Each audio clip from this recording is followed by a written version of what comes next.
வணக்கம் நண்பர்களே, பாபா தமிழ் சேனலாக மற்றும் ஒரு சுவாரஸ்யமான விளையாட்டு தொகுப்புகளோடு உங்களை சந்திப்பதில் மகிழ்ச்சி அடைந்து கொண்டு நீங்கள் இந்த காணொலியை பார்த்து கொண்டு இருக்கின்றீர்களாக இருந்தால் மறக்காமல் லைக் பண்ணுங்க, ஷேர் பண்ணுங்க, ஃபாலோ பண்ணுங்க. அதே போல் பாபா தமிழ் சொல்லக்கூடிய யூடியூப் சேனலை மறக்காமல் லைக் பண்ணி அப்படியே சப்ஸ்கிரைப் பண்ணி அந்த பெல் ஐக்கனையும் ஒரு தட்டி விட்டேன். காரணம், நான் போடுகின்ற ஒவ்வொரு வீடியோக்களும் உங்களுக்கு நோட்டிஃபிகேஷனில் வந்துடும்.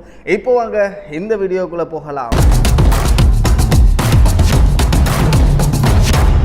அதாவது இன்றைய தினம் ஏராளமான விளையாட்டு தொகுப்புகள் இருக்கின்றன. அதாவது இலங்கை அணியினுடைய தலைவர் T20 அணியினுடைய தலைவர் வனிந்து ஹசரங்க தன்னுடைய பதவியிலிருந்து ராஜினாமா செய்வதாக அறிவித்திருக்கின்றார். அதே போல நாங்கள் பார்த்தோமாக இருந்தால் இந்தியா வெர்சஸ் பாகிஸ்தான் அணிகளுக்கான சாம்பியன் ட்ரோஃபி, அதாவது பாகிஸ்தானிலே அடுத்த வருடம் சாம்பியன் ட்ரோஃபி இடம்பெற இருக்கின்றது. இது தொடர்பாக ஒரு சுவாரஸ்யமான தகவல் இருக்கின்றது. அதே போன்று இலங்கையினுடைய அடுத்த தலைவர் யார், அதே போல இலங்கை வெர்சஸ் இந்திய அணிகளுக்கான 3 T20 போட்டிகள், 3 ஒருநாள் போட்டிகள் இடம்பெற இருக்கின்றன. அதனுடைய தலைவர் யார் என்பதாக அறிவித்திருக்கின்றது BCC. அதே போல T20 தலைவர் யார் என்பதாக அறிவித்திருக்கின்றார்கள் BCC. அதே போல லங்கா பிரீமியர் லீக்கில் இப்போது வரைக்கும் அதிகூடிய ஓட்டங்களை பெற்றவர்கள் யார், அதே போன்று இதுவரைக்கும் எத்தனை போட்டிகளில் யார் வெற்றி பெற்றிருக்கின்றார்கள், யார் தொடர்ச்சியாக எத்தனையாவது இடங்களில் இருக்கின்றார்கள் என்பது தொடர்பாகவெல்லாம் நாங்கள் இந்த காணொலியிலே பார்க்க இருக்கிறோம். அந்த வகையிலே முதலாவதாக பிரேக்கிங் நியூஸாக இருக்கக்கூடியது இலங்கையினுடைய தலைவர் வனிந்து ஹசரங்க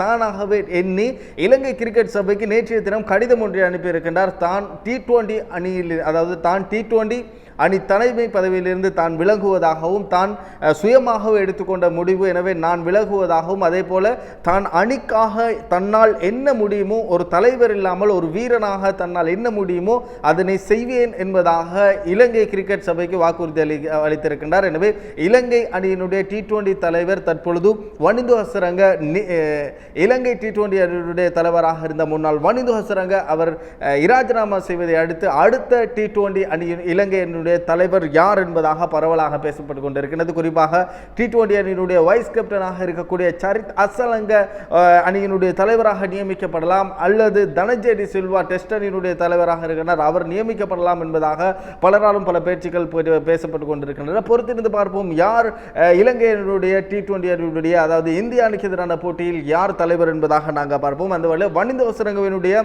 தலைமைத்துவத்தை எடுத்து நோக்குவமாக இருந்தால் மொத்தமாக அவர் இந்த வருடம் 2024 1ஆம் மாதம் 14ஆம் தேதி தலைமை பொறுப்பை ஏற்றிருந்தார். மொத்தமாக அவர் 10 போட்டிகளை சந்தித்திருக்கிறார். முதலாவது போட்டியை ஜிம்பாப்வே அணிக்கு எதிராக வெற்றி பெற்றிருந்தார்.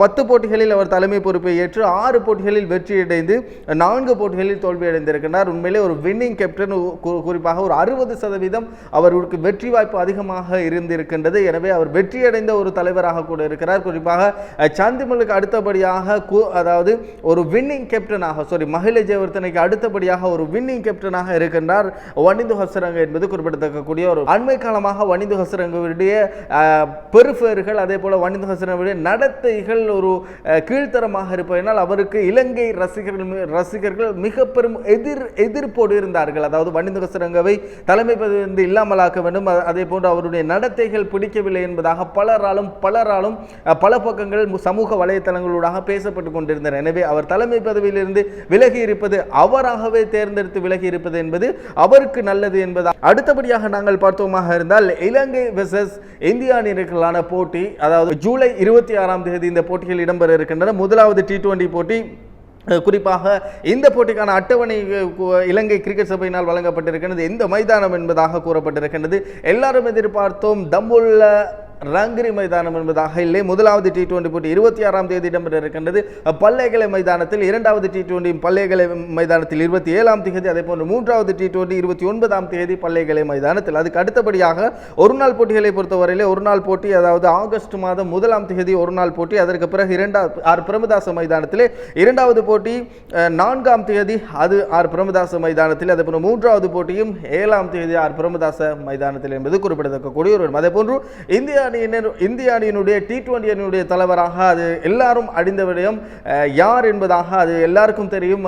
வைஸ் கேப்டனாக இருந்த ஹார்திக் பாண்டியா தான் T20 அணியினுடைய தலைவராக இருப்பார். ஆனால் ஒரு நாள் அணியினுடைய தலைவர் யார் என்பதாக அனைவராலும் கருதப்பட்டது, பலரால் பேசப்பட்டு கொண்டிருந்தது யார் என்பதாக இந்தியா BCC அறிவித்திருக்கின்றது. KL ராகுல் தலைமையிலான அணியை தான் நாங்கள் இலங்கைக்கு அனுப்ப போகின்றோம் என்பதாக இந்தியா BCC அறிவித்திருக்கின்றது. அதே போல நாங்கள் மற்றும் ஒரு சுவாரஸ்யமாக பிரேக்கிங் நியூஸாக நாங்கள் பார்த்தோம்னு சொன்னால் அதாவது அடுத்த வருடம் ஜனவரி மாதத்தில் இடம்பெற இருக்கிற சாம்பியன் ட்ரோஃபியிலே இந்தியாவை அழைத்திருந்தார்கள். எங்களுடைய சொந்த மைதானத்தில் ஒரு போட்டியிலாவது விளையாட வேண்டும் என்பதாக பாகிஸ்தான், அதாவது இந்த சாம்பியன் ட்ரோஃபி பாகிஸ்தானில் இடம்பெறுவதன் காரணமாகத்தான் இப்படி அழைத்திருந்தார். இருந்த போதிலும் பாகிஸ்தான் வரவேற்பதற்காக வேண்டி காத்துக் கொண்டிருந்த சந்தர்ப்பத்தில் பிசிசி நேற்றைய தினம் அறிவித்திருக்கின்றது, நாங்கள் பாகிஸ்தானுக்கு இந்த சாம்பியன் ட்ரோஃபி விளையாட போக மாட்டோம்.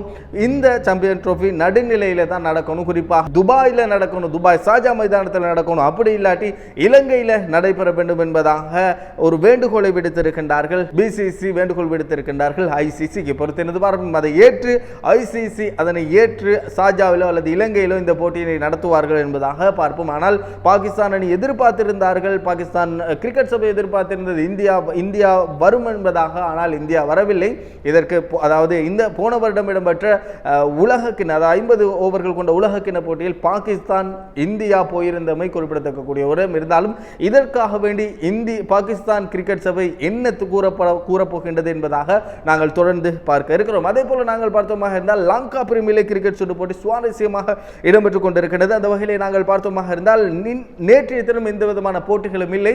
அதாவது 3 கட்டங்களாக இடம்பெற்ற போட்டி முதலாவது பல்லேகளில் இடம்பெற்று, அதற்கு பிறகு தம்புள்ளையில் இடம்பெற்று, இப்பொழுது கொழும்பு பிரேமதாச மைதானத்துக்கு போட்டிகள் இடம்பெற இருக்கின்றன. நாளையிலே அதாவது இந்த காணொலி பார்த்து கொண்டிருக்கும் பொழுது போட்டிகள் இடம்பெறும். அருமையான ஒரு மைதானம், அழகான ஒரு மைதானம், குறிப்பாக அதாவது இலங்கையில் இருக்கக்கூடிய பலர் சென்று பார்க்கக்கூடிய மிகச்சிறந்த ஒரு மைதானங்களில் ஒன்று இந்த பிரேமதாச மைதானம். அந்த வகையிலே நாங்கள் லங்கா பிரீமியர் லீக் நாங்கள் பார்த்தோமாக இருந்தால் மொத்தமாக 5 டீம்கள் விளையாடி இருக்கின்றன. இதிலே முதலாவது இடத்தில் இருக்கின்றார்கள் லைகா ஜாஃப்னா கிங்ஸ் அணியினர். 6 போட்டிகளில் விளையாடி 4 வெற்றி அடைந்து 2 தோல்வி அடைந்திருக்கின்றார்கள். 8 பாயிண்ட்ஸோடு ரன் ரேட் 0.30 இருக்கின்றது. அவர் முதலாவது இடத்தில் இருக்கின்றார்.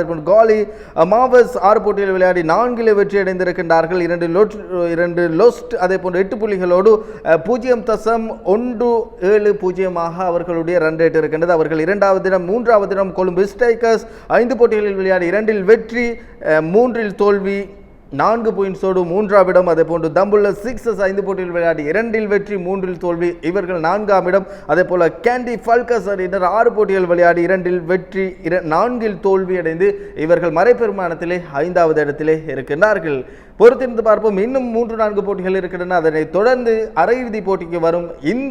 இனித்தான் லங்கா பிரீமியர் லீக் சூடு பிடிக்க ஆரம்பித்திருக்கின்றது. யார் வரப்போகின்றார்கள், அந்த 4 அணி எது, ஒரு அணி தட்டுப்பட போகின்றது, அது கேண்டி ஃபால்கஸா, தம்புள்ள சிக்ஸஸா, குறிப்பாக கொழும்பு ஸ்ட்ரைக்கர்ஸா கூட இருக்கலாம். பொறுத்திருந்து பார்ப்போம் போட்டிகள் எப்படி அமைய போகின்றது என்பதாக. இதே போன்று மற்றொரு சுவாரஸ்யமான விளையாட்டு தொகுப்புகளோடு உங்களை சந்திக்கும் வரை உங்களிடம் விடைபெற்று செல்லும் நான் எம்பிஎம் ஆசிர். வணக்கம் நேயர்களே.